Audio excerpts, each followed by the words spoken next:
Hey, welcome back to Mornings with the Mayor. I'm your host, Mayor Robert C. Dye. We're taking another inside look into what's happening inside the city of Farmers Branch. And now that the budget season has passed, we can get back to discussing the ideas that are going to continue to move Farmers Branch forward. One of the bright spots during COVID has definitely been the implementation of our parklets for our restaurants in Farmers Branch. And we had a great partner on that, Better Block, who has been instrumental in helping with that vision. And we've kind of crafted a video that highlights a lot of that entire process and interviewed some of the restaurants where it's definitely making a difference, and just want to kind of share that with everyone before we get into the process of diving further into what happened behind all that, how the program got started, and how we can all work together forward. So if you got an opportunity, I would say let's roll that clip.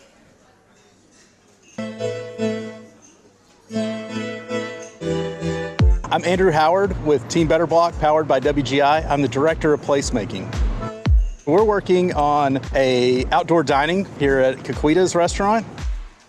This was done at the request of the City of Farmers Branch. They tapped into the Federal Stimulus Act, the CARES Act that you might have heard about. This is how money is being filtered down into the cities and local governments to help businesses recover from COVID-19. The idea here was, first, we got to get shade. It's Texas, it's hot, it's summer. A margarita can only do so much to cool you down. So we had to get the shade up, so that was the big push for this one. And then you create a perimeter around it so that families feel safe within it. There's still cars moving through this parking lot, so we want to be able to have folks sit and be in a really safe spot. Because of the pandemic, we are only open at 50% capacity. As you can well imagine, the outdoor patio, the parklet that is being installed, is going to be a huge, huge help for us that will really help us to increase our business. And I think this is just going to be a really fun place for people to kind of meet and hang out and have a drink and grab some tacos. I think it's just going to be the blessing that we really, really needed. A lot of customers love patios. We didn't have one before. We really wanted to have one. Now we have it, so it's going to make a big difference. Not a small difference, but a big difference. When restaurants have challenges of getting people inside due to social distancing and their capacity is limited, how do we expand that? And by taking away some parking spots because capacity is limited, we were able to add more seating options and more capacity for these restaurants that hopefully allows them to succeed and overcome a lot of the challenges that they're facing right now during the restrictions that have been put in place. Really one of the positive things to come out of the COVID-19 pandemic is the focus on gathering spaces and how do we do that well right now? How do we retrofit those for the next economy that's coming? And a lot of that is saying we'll give up a little bit of convenience for a little bit of beauty. Tonight is a celebration of the opening of the patio in its full capacity. And it's not only bringing the community in to experience the opportunity that was presented to Caquita's, but it is also, an opportunity to bless this, to wish it well, and to have it, reach the success that they desire. Because if this patio succeeds, they're going to succeed at a lot of our other restaurants in the community of Farmers Branch. And I think that overall is just a blessing for our entire community.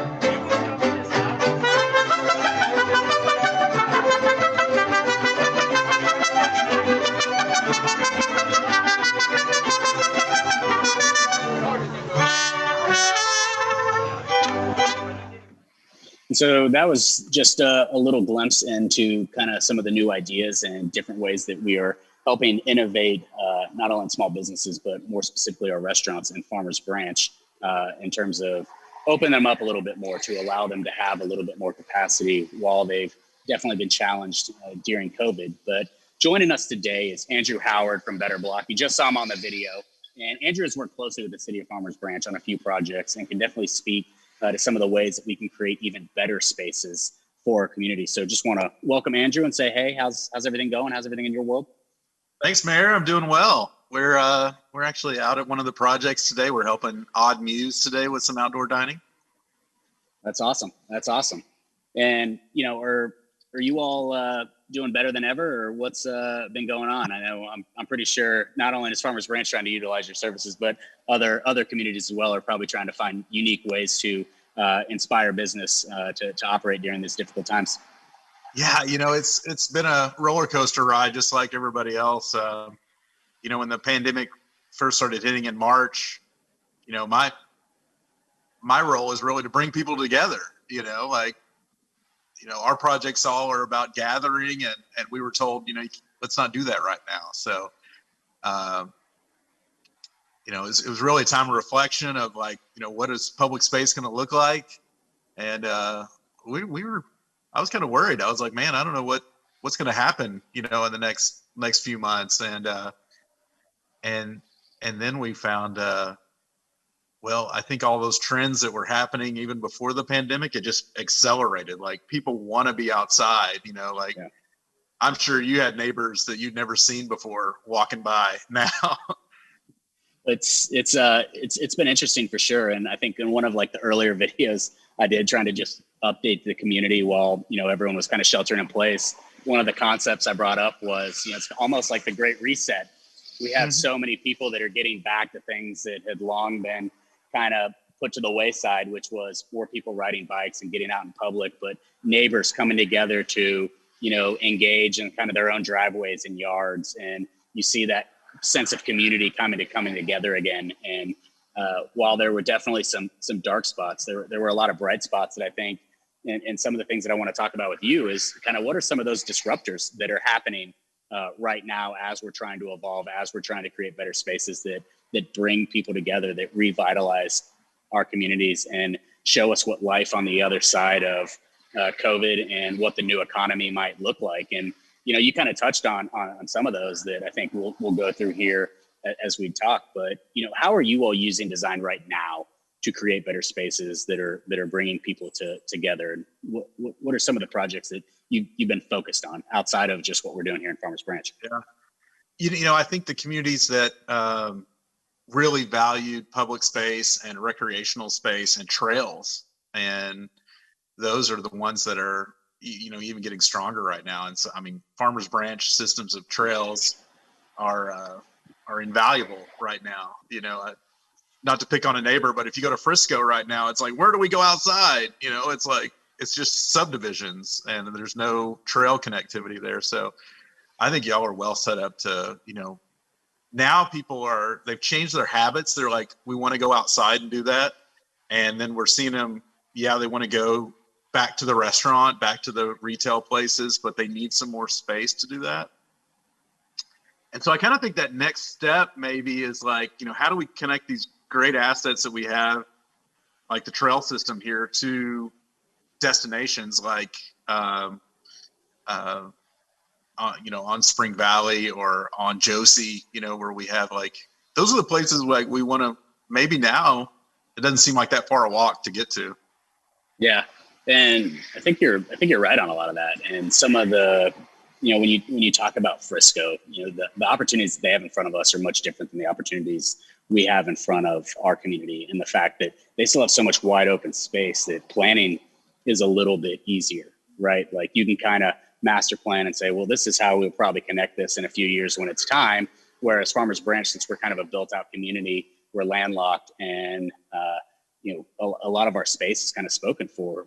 We have to reimagine what space looks like and readapt and evolve to make those connections, which our staff and team has done an amazing job with our trail master plan and implementing that, making these connectivities and bringing our central side and connecting to the east and how we're going to connect to the west side, which is a whole brand new community for our city. And, I think what are going to be the areas of interest that are going to bring people together, like you're talking about, where can I go ride my bike and hang out and do some shopping, maybe grab a drink with some friends or get a bite to eat. I think that's what a lot of people are looking for. And you were able to help us with that during this time. And I'll just kind of jump right into, your most recent project and helping us, which is this parklet program. And with COVID, we were looking as a city council and with city leadership to make an impact to help out our restaurants. But for years, many people in our community have also wanted patio space.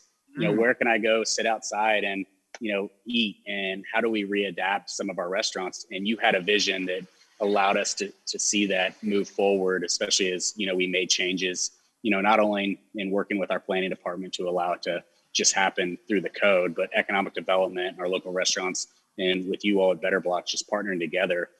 Talk to me about that process and where we are and where we're going. And when you talk about where we are, you're right there right now in the next stop of adding even more of these to our community. So just want to kind of understand y'all's process and how this has been evolving in our community. Yeah, we're only as good as our partners, so we can't just show up and build a parklet out in front of a random place. We got to build that relationship. So not only with the property owner, but the business themselves. And so that's what we've been doing. We've been searching for, who are these business owners that really want to do something on the outside, and it's going to be beneficial to the business model. And then negotiating with those property owners. And, some of them are in different places in time, where they're seeing their property evolve. But I think the ones that are really looking forward that we've talked to, they've said, if there's not an outdoor space, the business there is not going to do as well, and I can't lease it. I mean, there's places in Dallas. I've seen restaurants that are moving in Dallas from a place that doesn't have a patio to one that does. I mean, they're changing their lease. And so it's really, Maren, you probably speak to this a little bit on your real estate side, but we used to not even put that into the square footage of a rent for a restaurant. That was just kind of, oh, you might use that in, a few months. But now it's like the most valuable real estate DFW is the patio. So that trend was already starting, and I think we've just seen it accelerate even more. And so y'all are real fortunate in Farmers Branch to have some great property owners, some great restaurants that want to stay. And we're just trying to keep up with them now as fast as they can. They're giving us requests, and we're moving from one project to the next, getting them out there. And so I don't see the project stopping with when we get a vaccine. It was already happening, and now it's just another reason to expand our public space and outside space in Farmers Branch. Yeah, and I mean, you kind of touched on it, and we're grateful for y'all's vision and the work and speed at which you've been able to transform a lot of these spaces that needed to evolve. But I think of some of the best spaces in Dallas, like you're talking about, that have these areas. I mean, it started, that trend kind of maybe started, I think, with Happiest Hour down in the Harwood district. That was that rooftop bar that was allowed people to be outside to have a view, and then went to Te Deseo, and then you go to Deep Ellum, and you had Stir with their view back at downtown Dallas. And you even go over to Bishop Arts, and you look at what they're doing now with Paradiso and some of these others that have outside courtyards that have living trees, to where people are now starting to not only plan for how do I build outside space, but because it's so hot in Texas, how do I build it for shade as well, so that you let that natural light in, but you feel good. And Katy Trail Ice House is a prime example of different ways that they've reconfigured that outdoor space. And I don't know, landlords are probably now trying to figure out, how do we rent this space to get a few more dollars. But when I was talking with someone about this the other day, I was just kind of like, the cost of the parking lot and the sidewalks and all that stuff is factored into the price of the building. And so in some way, shape, or form, you're kind of already paying for it. Unless they decide to re-break that out and say, okay, does that make its space cheaper for people that don't have patios, and now they're going to pay more for if you do have a patio? What is that kind of happening? Because it's kind of the old adage in industrial where I typically operate, as buildings started going from 28-foot clear to 32 to 36, the adage was air's free, right? So I'm still paying that same rent, but as long as I rack higher, I don't have to pay anymore, at least not a difference that would be noticeable. It's just kind of a de minimis about, but it's fascinating to see that trend. And I'm glad it's kind of happening to Farmers Branch, but I know that's going to be a focus of some of the areas that you're working on with us, as we contemplate what are we going to do on the east side, and see that vision through to make some adaptive reuse of a lot of those functionally obsolete kind of industrial flexi product that's over there. But then you have a blank canvas at our Dart Station area.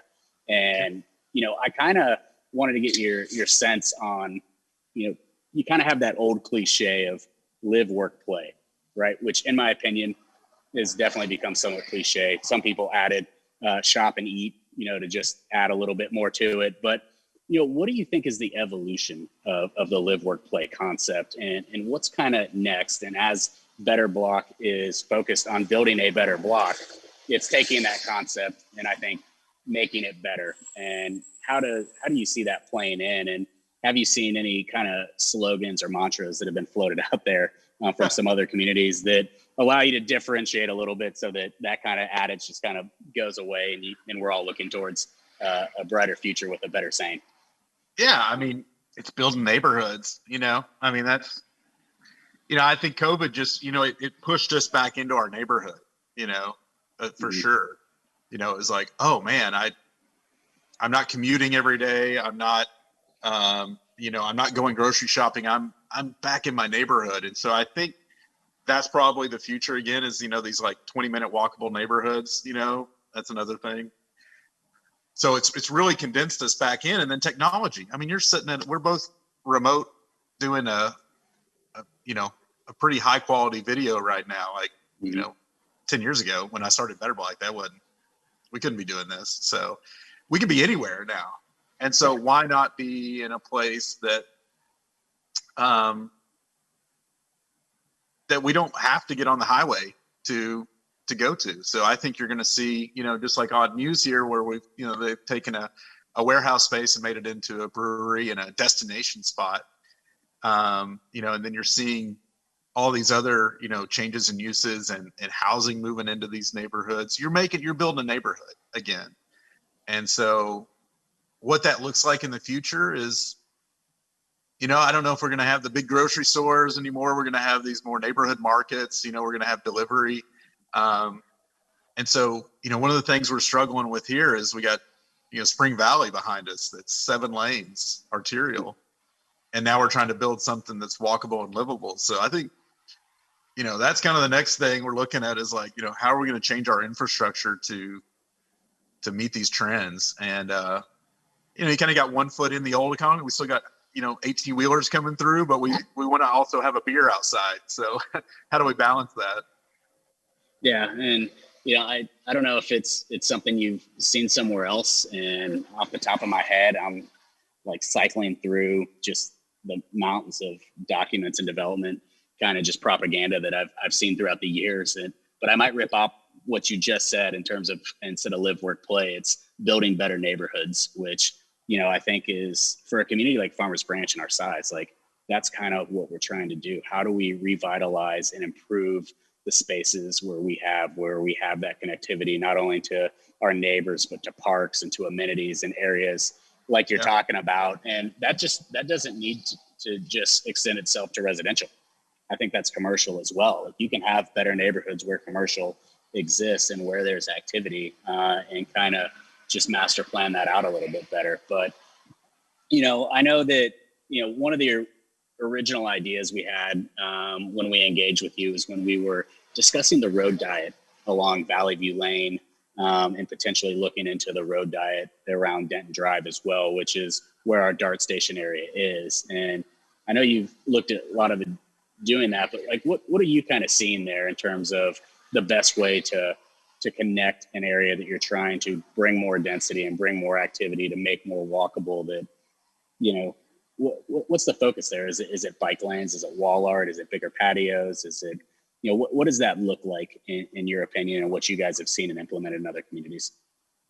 I think, like you said, we're not Frisco. We're not remaster planning everything. We're doing these little micro surgeries in places to, retrofit them for the new economy, for people moving back into urban areas. So it's a little bit of micro surgery that's going to be done there. And I think what y'all's spine through this whole community is not only the street system, but this trail system that you have. It's amazing. I mean, we don't have that, and even in Dallas and parts of places, so I really see that, you got to amplify that trail connection into these commercial areas. And a lot of the space that we have to do that is the right of way, is the street right of way to do that. So making a family friendly trail connection right into the street, that, you'd feel okay allowing your 4-year-old to ride their bike on with you, is probably what really would get, make a destination out of a place like Valley View. I think if we just think about on-street parking, or if we just think about DART connectivity, we may not get there, because we really got to create like that. It feels safe for anybody, any age, to go from the trail to the theater, or from the trail to the marketplace. And it's not like every day you're going to use that to like do your daily commute, but man, if you can do that on a Saturday, you might think twice about that Monday trip to go get a gallon of milk, and say, hey, I could do that. I'm working from home now. I can go take my lunch and go get the groceries. So I just think you've got opportunities like that all over. Josie Lane has that same thing where, it butts up near the trail, but it doesn't quite get into the commercial areas. And, it's these little, like, what they call a last mile connection, or it's probably even less than that in some places, just kind of poking them into your commercial and connecting your neighborhoods back in. So then it becomes possible to like live, work, and play in your neighborhood again. Right. And well, I guess, when you think about the bike lanes, right, and that connectivity, how are you seeing communities implement that in a safe way, to where you can still accommodate DART, where you can still accommodate on-street parking, but those individuals and families feel safe? I know LA has taken a hard look at trying to implement that in certain areas. And I know, like, down near the Staples Center, and the massive redevelopment that's happening around there, you're starting to see it kind of form up and take place. But have you seen it done well, to where there's a model that you think would work? But then the other thing I'm going to bring up is, I have residents where for years we've had kind of the markers in the right-hand lanes that say, hey, this is a biking lane, but people are like, why would we do a road diet and try to bring more bikes into our community when no one's using them now? And is it too hot? Is shade need to be considered? How does all that look in Texas, to where, this isn't Portland or New York or somewhere where, the temperatures are at least, tolerable, for most parts of the year. Whereas here, does someone want to ride somewhere when it's 106 degrees? And I know that those are some of our challenges, but I'd love to hear your thoughts on how you've seen that work, and what that might look like in the community, should we ever move that way when we consider these road diets. Yeah. Well, everybody listening, try to imagine you're on 635 and you get cut off. Mayor, has that ever happened to you? Me? No, never. Never. I'm joking. Yeah. All the time. The road rage, right? You're like, you yell. And so we did a lot of analysis on what is that emotion? Where is that? It's anger, but it's also theft. It's like that person in front of me that cut me off stole something from me. That was my land that I was about to drive over. You stole it. So it's theft, really. And then we saw the same thing happen when we would do a road diet, when we would try to change, a street arterial to make it have bike lanes or whatever. And if we did that, it was almost like it was stolen from the general public, and given to this one set of folks, usually in spandex, and I was like, I don't even like those people, like spandex riders. And so what we had to do is we had to say, well, we're going to broaden that perspective of why are we doing this to? And we're going to do this for everybody. It's families. It's the commuter. And so the term that's going around now is ABC lanes. It's anything but cars. So okay. You can put a scooter, you can put a wheelchair, you can put a stroller in it. You can, you can walk, you can crawl. I did one in Vermont. We had a horse, somebody riding a horse down one. So, okay. Maybe we could tie it in with the equestrian trails. But the thing is, like, it's really more about equity within the right of way. It's like, we're not going to replace a car lane with just a bike lane. That's another classism, like not everybody has a bike. So when we make this, let's make it a trail. Let's make it open to everybody and change that purpose from just one little subset to a bigger group of people that could use it. And that's where we've seen much more excitement about those kind of projects. And then adding that beauty and that landscape and that shade can come after, we can fix those things.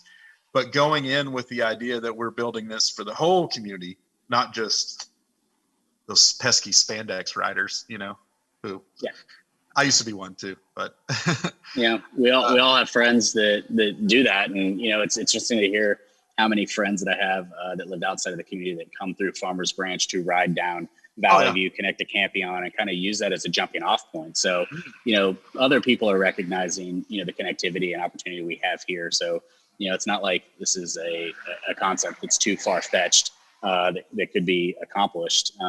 But, when thinking of other places you've done some of this before, I look at some of your other projects, which is kind of the Richardson Innovation District.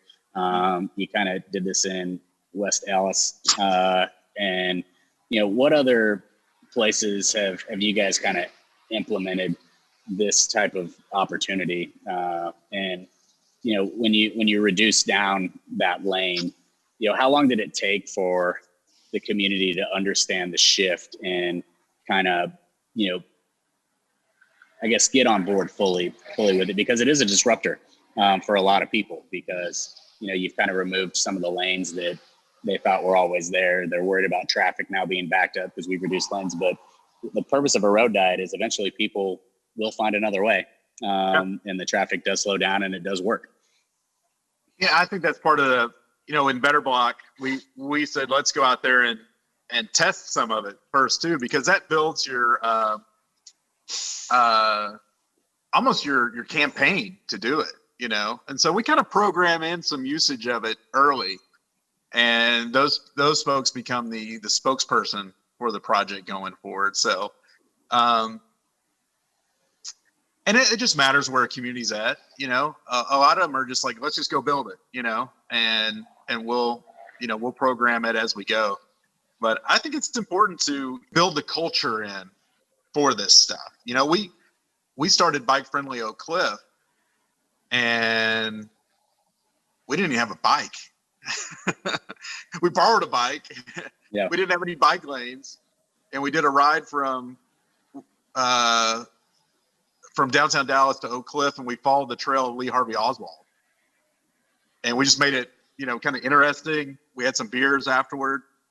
And then on Monday, our friends were calling and saying, I just went and bought a bike, and can we go somewhere next week? And I'm like, so the culture is important too. And I think what's so cool in Farmers Branch is you've already got a culture of people going outside, especially from the Hispanic community. I mean, I see the whole families walking down your trails, And so I think it's just, some of this is kind of softer. Like, we need to support and make it cool, make it okay to walk and bike, and it's not seen as a, you got a DWI so you can't drive.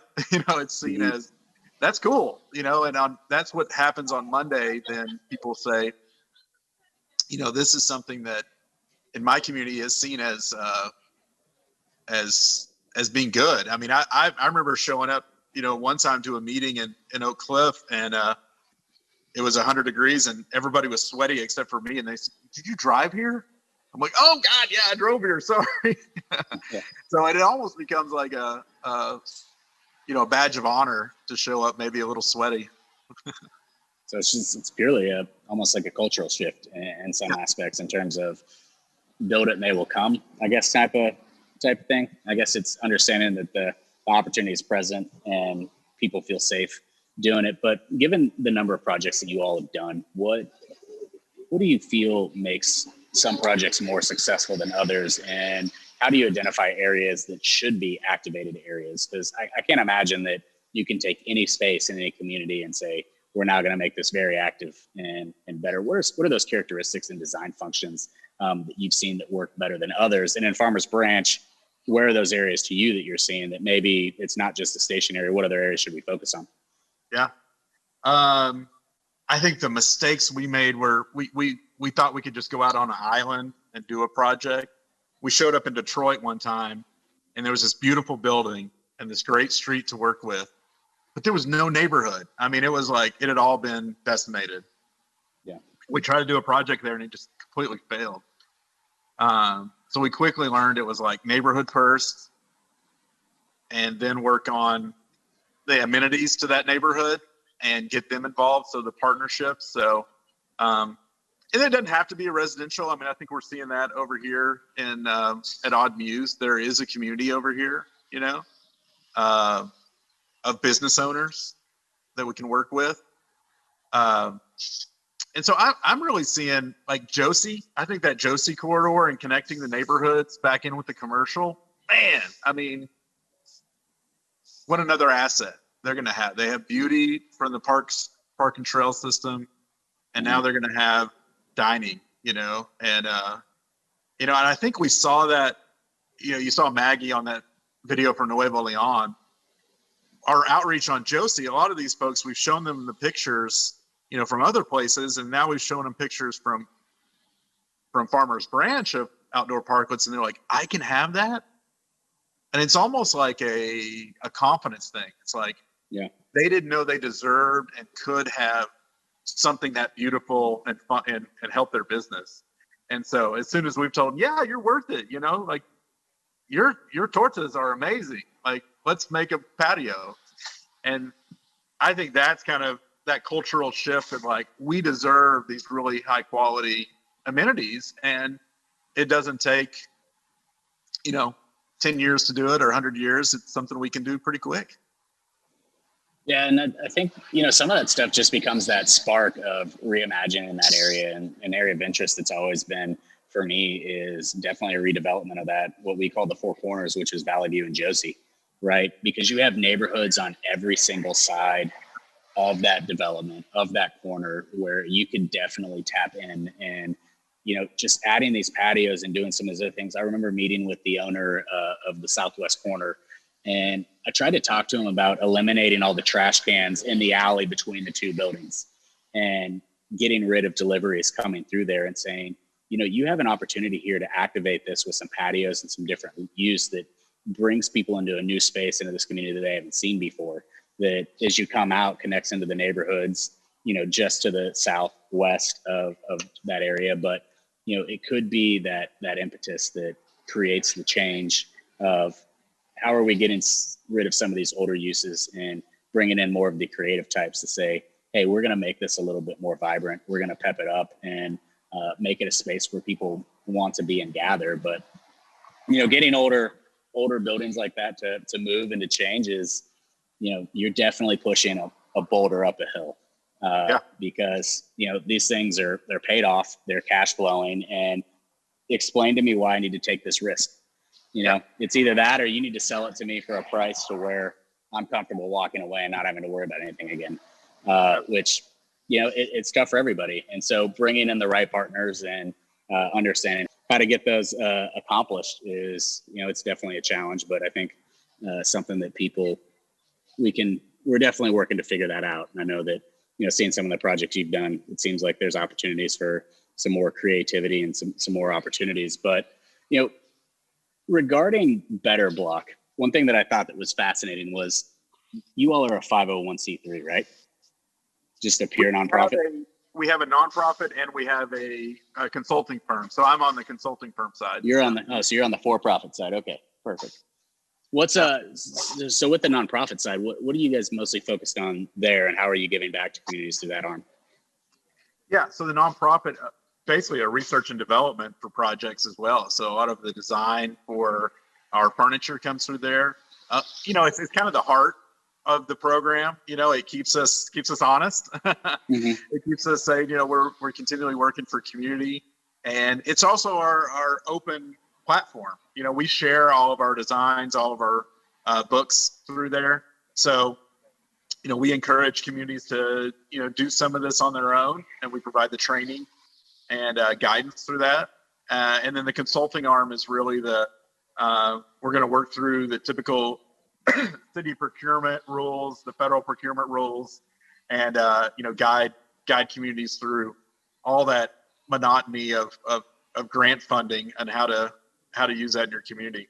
So, and Mayor, I just wanted to bring up one other thing. You know, we're not going and working just with, you know, the ultra successful restaurants. We're working with folks that have been in Farmers Branch for a long time, and we want to keep them here, you know? Mm-hmm. And I think that's what I've seen in some communities make a mistake, is that they're okay with some of the existing restaurants going away, because we're going to go get, somebody from Frisco to come in here and do this, and y'all have such a wealth of diversity here. Like, let's retain what we have, make it better, and then keep adding these other parts to it. So I just want to appreciate y'all and your staff, all the staff in Public Works and in planning for, making sure that we keep what we got too. Yeah, no, I think that's, one of the focuses that we brought up during our CARES conversation was, how do we protect those longstanding businesses and keep them here and keep their doors open? And thankfully, we've been able to do that. And hopefully it's only going to make them stronger as we come out of this.